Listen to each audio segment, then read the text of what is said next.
उत्तराध्ययन सूत्र में है खुड्डेहिम स संसज्ञं, क्षुद्र व्यक्तियों का संगत नहीं करना चाहिए।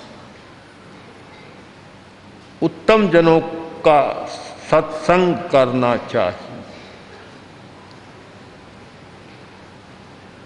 इसी तथ्य को ध्यान में रखकर और आचार्य सिद्धसेन ने लिखा,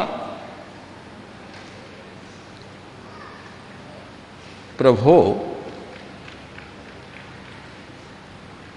आपका एक अतिशय है, जब आप प्रवचन करते हैं, समव शरण में विराजमान होकर जनता को प्रतिबोध देते हैं, उस समय आपके पीछे अशोक तरु रहता है।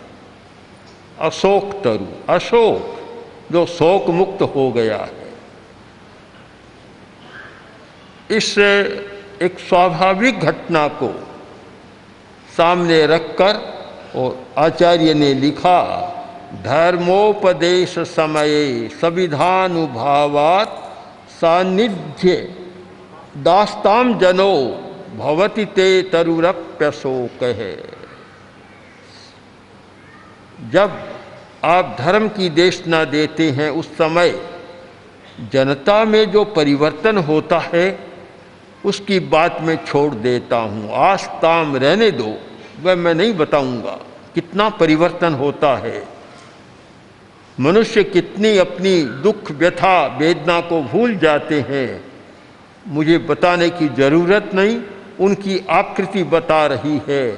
किंतु एक वृक्ष जिसका ज्ञान विकसित नहीं है, जिसका मन भी विकसित नहीं है, जो एकेंद्रीय जाति का है, वह वृक्ष भी अशोक बन जाता है, शोक मुक्त हो जाता है।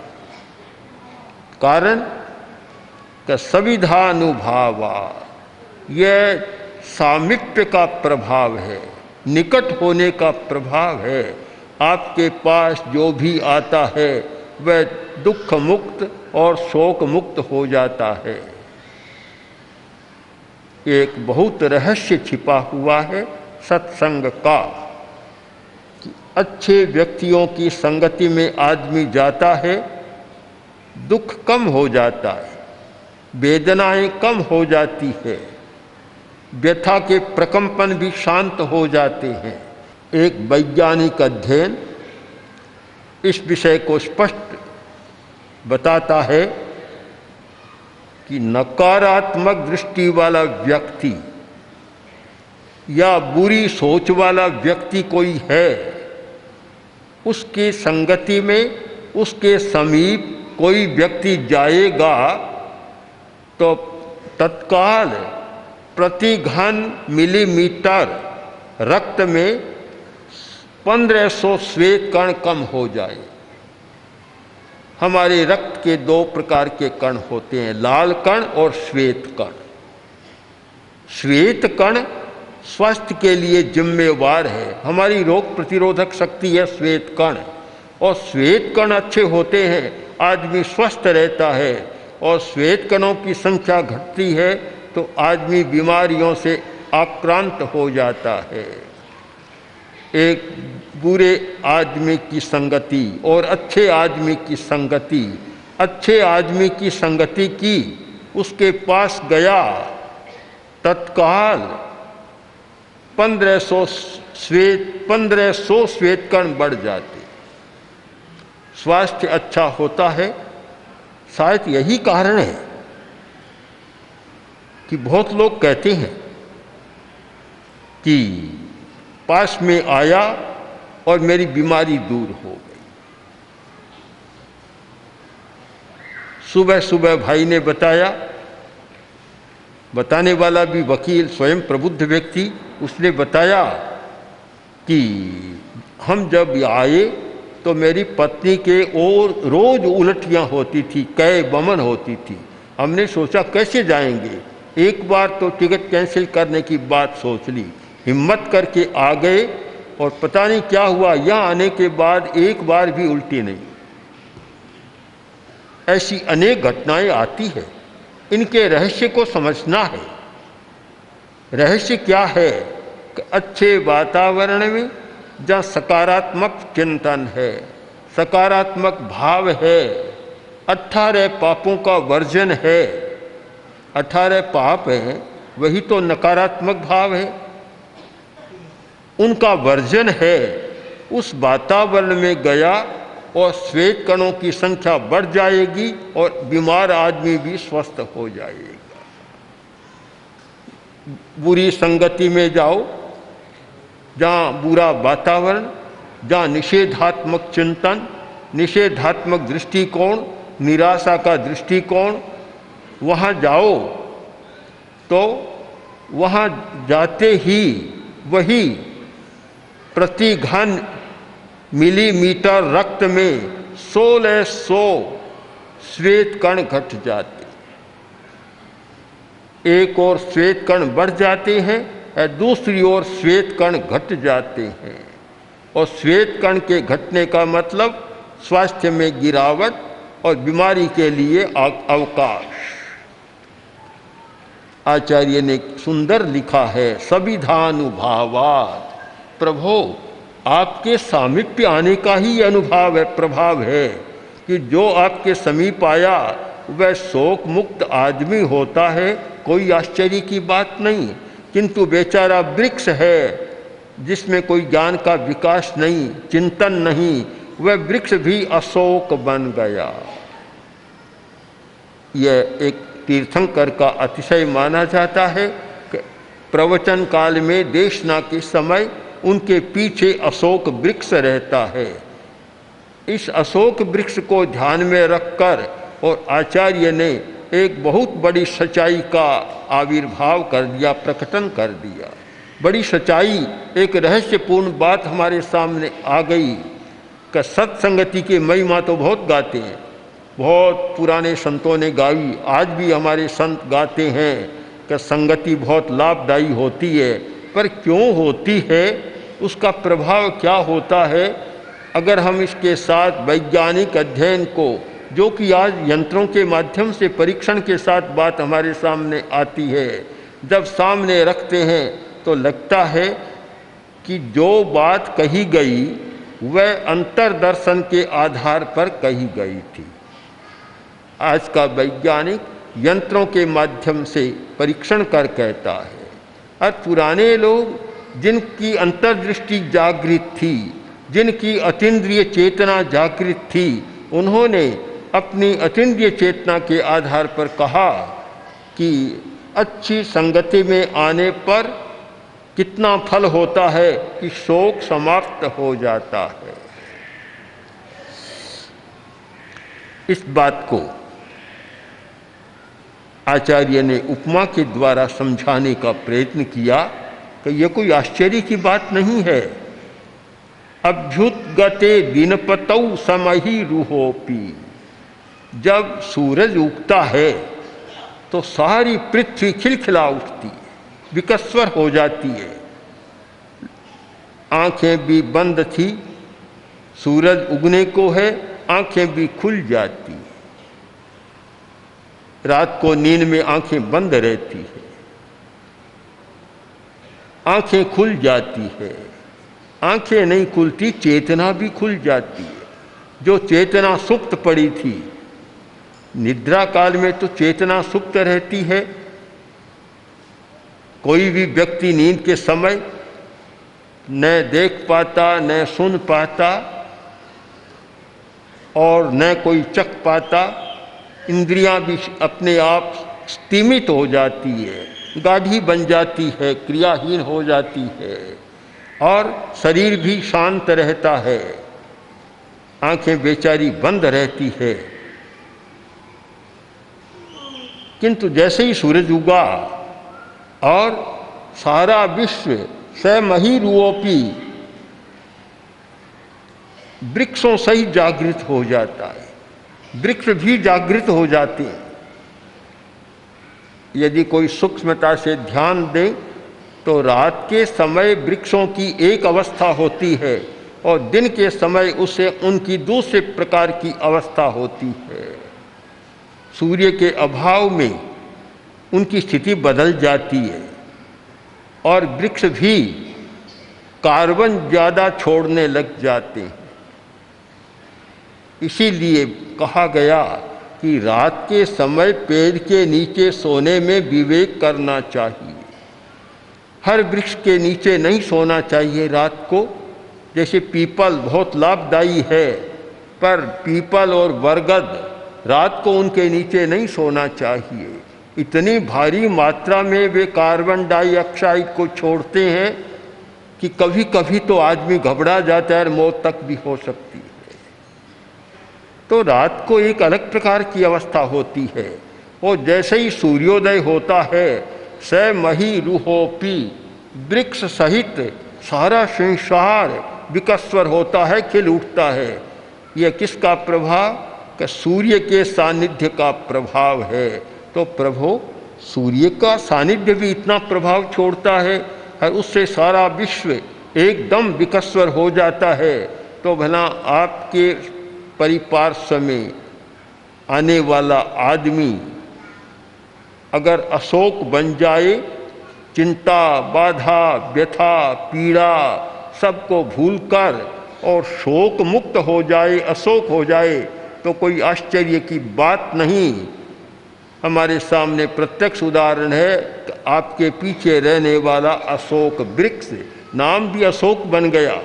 अशोक वृक्ष जहाँ शोक मुक्त आदमी हो जाता है और अशोक वृक्ष का प्रभाव भी है, वह स्वयं शोक मुक्त है और शायद उसका प्रयोग करने वाला भी शोक मुक्त हो जाता है।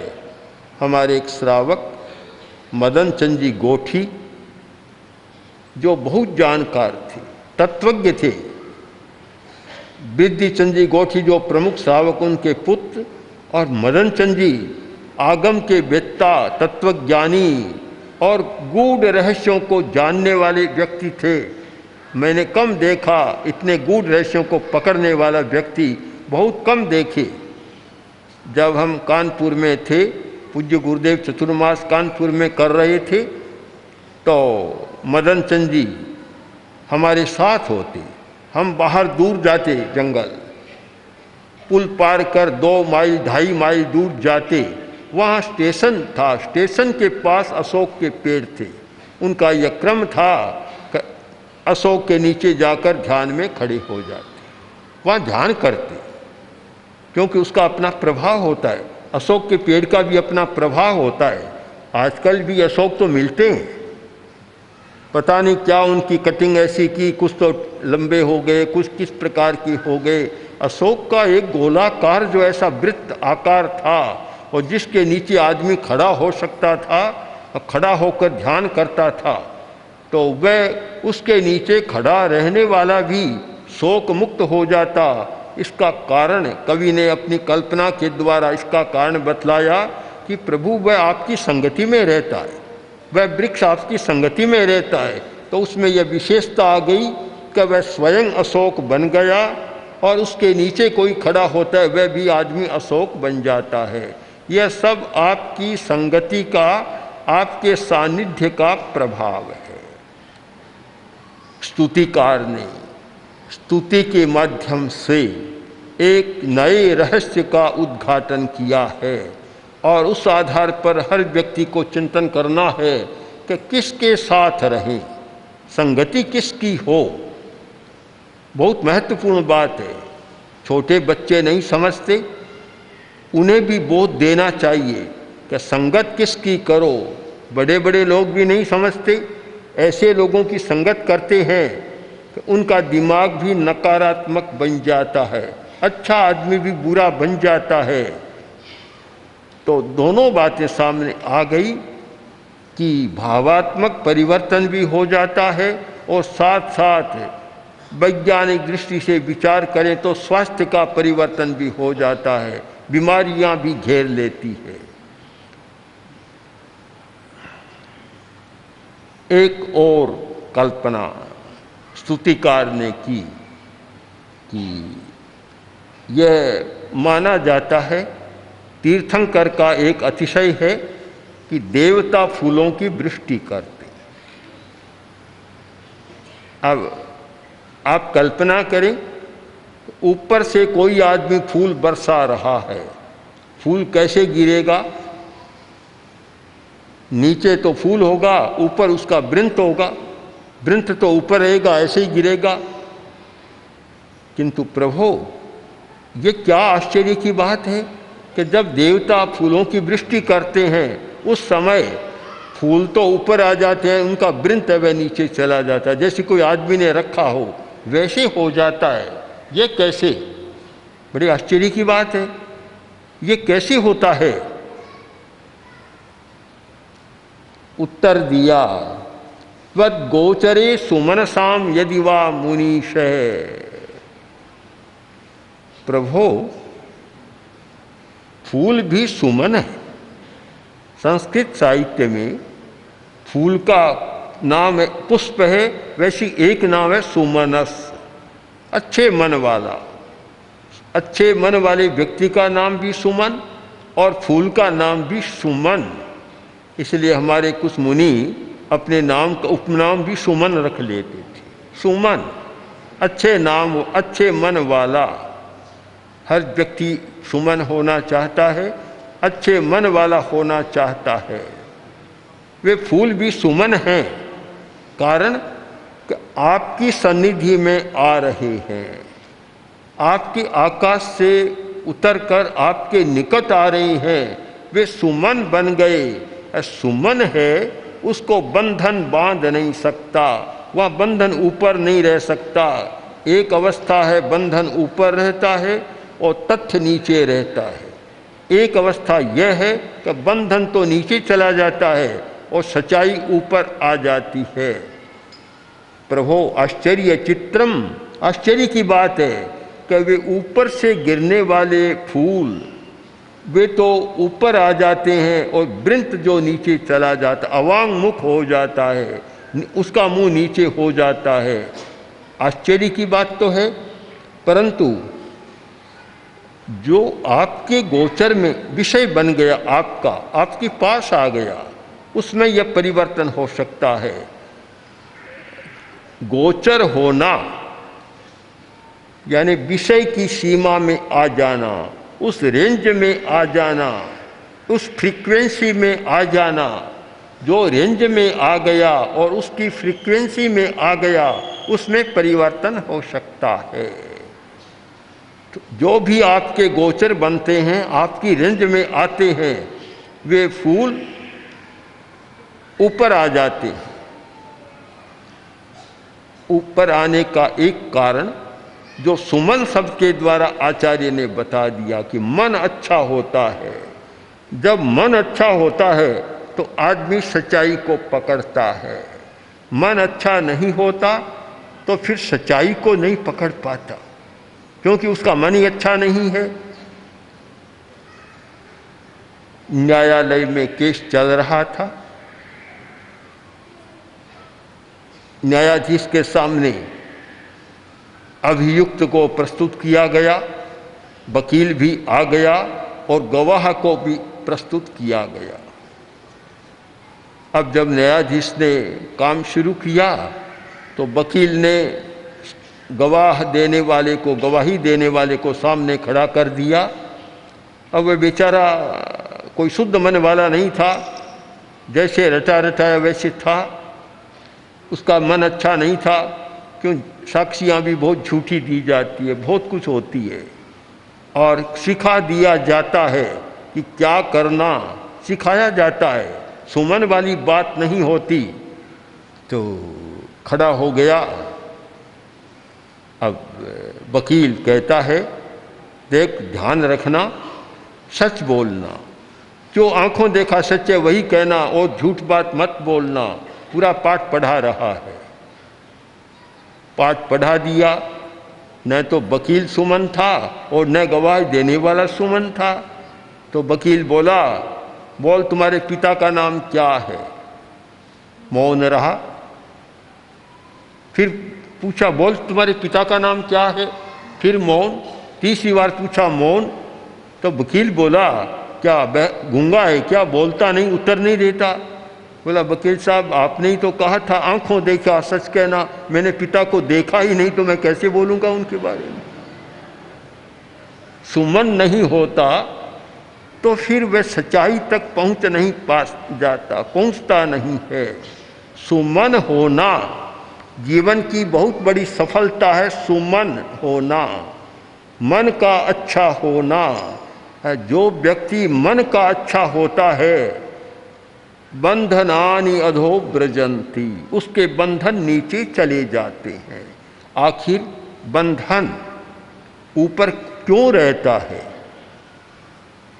जिसका मन अच्छा नहीं होता, बंधन ऊपर आ जाते हैं, यानी उस पर हावी बंधन हो जाते हैं, फिर वह मुक्त नहीं रहता, स्वतंत्र नहीं रह पाता। और जिसका मन अच्छा हो जाता है तो वह बंधन नीचे चले जाते हैं और सच्चाई ऊपर आ जाती है। तो यह स्तुति एक जीवन के रहस्यों को हमारे सामने प्रस्तुत कर रही है। इसलिए इस स्तुति का भी हमारे सामने बहुत महत्व है। यानी भक्ति और भक्ति का एक अंग है स्तुति। उपासना, स्तुति व्यर्थ नहीं है, इनकी बड़ी उपयोगिता है और इनके माध्यम से व्यक्ति अपने आप को बदल सकता है, सुमन भी बन सकता है और व्यथा से मुक्त होकर अशोक भी बन सकता है। इसलिए हम एकांगी न बने, न स्तुति का बहिष्कार करें और न आचार का बहिष्कार करें। और वास्तव में देखा जाए तो आचार की सिद्धि के बाद ऊर्ध्वारोहण करना, उसके लिए स्तुति का बहुत बड़ा महत्व है, भक्ति का भी बहुत बड़ा महत्व है, श्रद्धा का बहुत बड़ा महत्व है। और भक्ति, श्रद्धा ये सब हमारे आंतरिक रसायनों को बदलने वाली क्रियाएं हैं।